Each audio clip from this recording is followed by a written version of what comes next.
Good morning student. आज हम रस पढ़ेंगे। रस किसे कहा जाता है?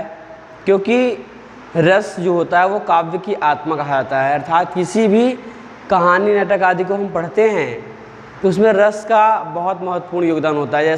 जैसे कि आप जानते हैं हमारा शरीर है या कोई भी सजीव व्यक्ति है, मनुष्य है, जीव है, अगर उसके अंदर आत्मा या प्राण नहीं रहेगा तो वहाँ क्या होगा? निर्जीव रहेगा, अर्थात उसका कोई अर्थ नहीं होगा, उसका कोई महत्व नहीं होगा। उसी प्रकार से अगर रस में, काव्य में अगर रस ना हो तो वहाँ प्राणहीन हो जाता है, अर्थात उसके अंदर कोई तत्व नहीं रहता, अर्थात वहाँ आत्मा उसके अंदर नहीं रहती।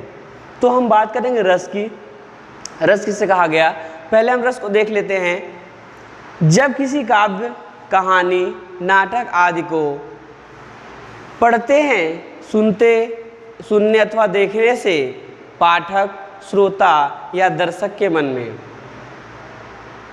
एक आनंद की प्राप्ति होती है, वह दशा रस दशा कहलाती है या उसे रस कहते हैं।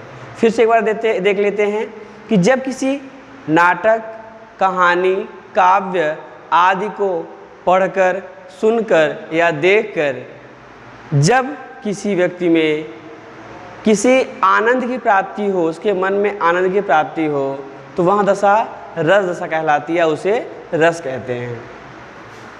आगे देखते हैं कि रस को काव्य की आत्मा या प्राणतत्व कहा गया है।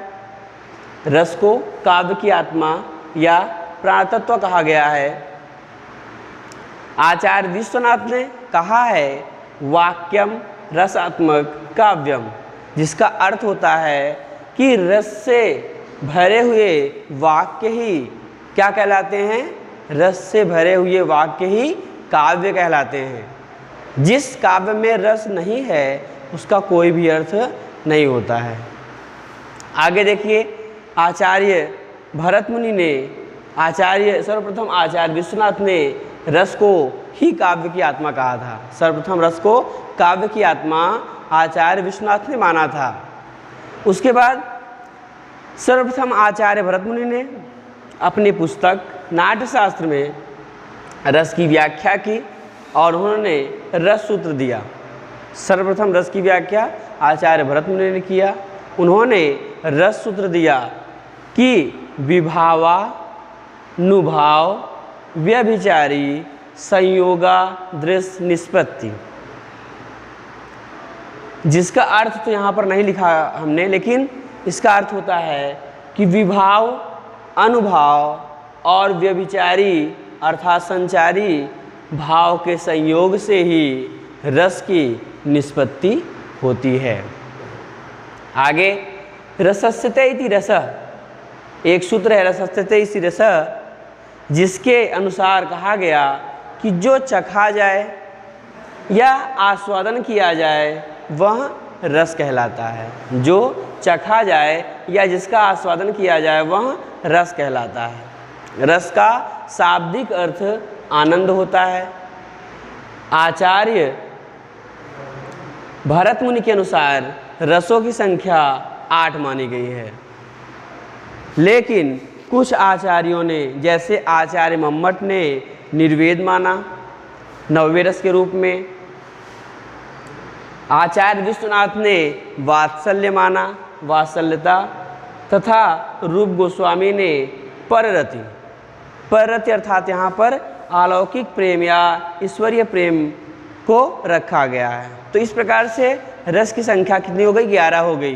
तो सर्वमत के अनुसार रसों की संख्या 11 होती है या मानी जाती है, परंतु नाटक विधा के अनुसार रसों की संख्या 9 मानी गई है और इसी को सही माना गया है जो कि रसों में चलता है या काव्य में चलता है, क्योंकि जो 9 रस होते हैं वही मुख्य माने गए हैं।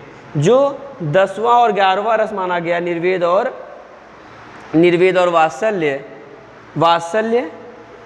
वात्सल्य और अलौकिक प्रेम, इसी को रथ यानी श्रृंगार में रख दिया गया, क्योंकि अलौकिक प्रेम का भी तात्पर्य प्रेम से ही होता है और वात्सल्य का तात्पर्य प्रेम से होता है, लेकिन वात्सल्यता पुत्र प्रेम या पिता माता का प्रेम होता है। और ईश्वरीय प्रेम यानी व्यक्ति जब ईश्वर से भक्ति प्रेम करता है, उसकी भक्ति करता है, तो वहाँ पर ईश्वरीय प्रेम रखा गया है।